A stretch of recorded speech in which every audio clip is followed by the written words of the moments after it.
कुछ मामला जी मामला है कि पीड़िता है रूबी कुमारी, इनका घर है शाहपुर मरिचा, थाना मनियारी, जिला मुजफ्फरपुर। यह बरियारपुर थाना में कांड संख्या 43/24 दिनांक 30/6/2024 को रजिस्टर्ड हुआ था अंडर सेक्शन 302, 341, 504, 506, 34, 328, 120 भी IPC में। इसमें यह है कि इनका जो पति था सोनू कुमार, वह दिल्ली वगैरह सब में रह करके आइसक्रीम के फैक्ट्री में लेबर मजदूरी का वह काम करता था। 15-20 हज़ार रुपया का महीना वो कमाता था। गांव में अपना खुशहाल ज़िंदगी जी रहा था। इसके गांव के अगल बगल के जो उसका दोस्त महीन सब था, वो सब देखा कि अभी तक आगे बढ़ रहा है, अब इसका टांग खींचो। तो जब वो छुट्टी में आया, उस वक्त उसके रिलेटिव में एक शादी वगैरह सब भी होने वाला था। तो उस शादी अटेंड करने के लिए वो आया था छुट्टी लेकर के वहाँ से। तो ये सब क्या किया कि उसको पेप्सी कोको कोला में इसको जहर दे करके अब पिला दिया, ज़बरदस्ती पिलाया था।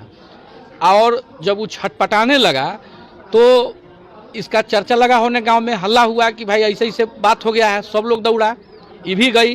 तो जा करके देखी वहाँ पर, तो वहाँ पर जो है सो सोनू छटपटा रहा था और वो अपनी पत्नी को बतलाया कि फलाना आदमी ने हमको जो है ठंडा कोको कोला में हमको जौहर दे करके अब पिला दिया है, सो अब जल्दी हॉस्पिटल ले चलो। सब लोग इसको हॉस्पिटल जब तक ले जाए, दम तोड़ दिया, ख़त्म हो गया। उसके बाद यह मामला पहुंचा थाना पर। थाना में FIR भी दर्ज हुआ। FIR दर्ज होता है 30/6/2024 को ही। 302 में मामला रजिस्टर्ड हुआ।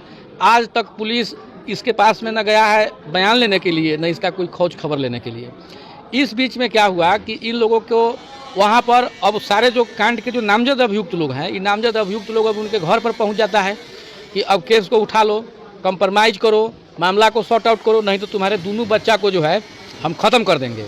अब ये लोग पूरा दहशत में है। अब सोनू अपने माता पिता का इकलौता लड़का था।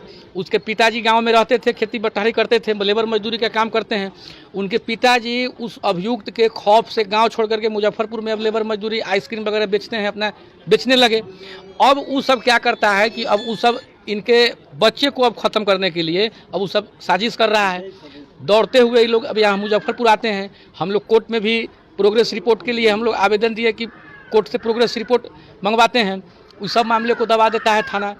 SP के यहाँ, IG के यहाँ, DM के यहाँ दौड़ते दौड़ते यह मामला, मैंने यह महिला जो है सो काफ़ी परेशान हो गई। अंत में हम लोग इसको नेशनल ह्यूमन राइट कमीशन में और Bihar state human right commission में भी इस मामला को हम लोग लेकर के गए हैं कि छोटा छोटा बच्चा सब है, इस सब का अब क्या होगा। और एडमिनिस्ट्रेशन की इतनी यहाँ का बुरा हाल है कि 302 का अभियुक्त सड़क पर खुलेआम घूम रहा है। ये लोग बता रहे थे कि वह सभी अभियुक्त दिन भर थाना पर बैठा हुआ रहता है और पुलिस जो है से उन लोगों के संपर्क में सब रह रहा है, लेकिन इनका बात कोई नहीं सुन रहा है। तो हमारा यही है कि हम लोग मानवाधिकार आयोग में गए हैं। मानवाधिकार आयोग जब मामले का संज्ञान ले लेती है तो कार्रवाई तो होना तय है, लेकिन तत्काल पुलिस इसके पूरे परिवार का, इसके बच्चा का सुरक्षा करे।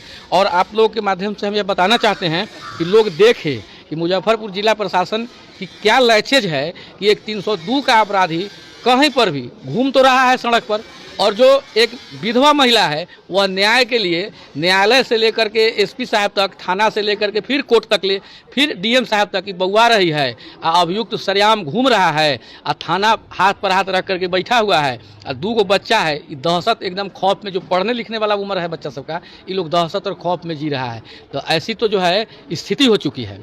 मृतक का कोई पुराना रंजिश तो नहीं? नहीं, वो लेबर मजदूर का काम करता था, वो सब जो है सो था। अभी तक इसकी जानकारी मेरे पास में भी नहीं आया है, लेकिन हम लोगों को जो परिजन के द्वारा बताया गया है कि वह आइसक्रीम के फैक्ट्री में मजदूरी काम करता था और गांव में अखजैन से, तो गांव में अखजैन से कि बढ़ रहा है तो ख़त्म कर दो, बस वही है। ख़त्म तो करिए दिया, अभी 2 बच्चा है, अब इसको भी ख़त्म करने के पीछे जो है सो सब पड़ा हुआ है। मेरा परिचय हुआ SK झा, मानवाधिकार अधिवक्ता, सिविल कोर्ट मुजफ्फरपुर।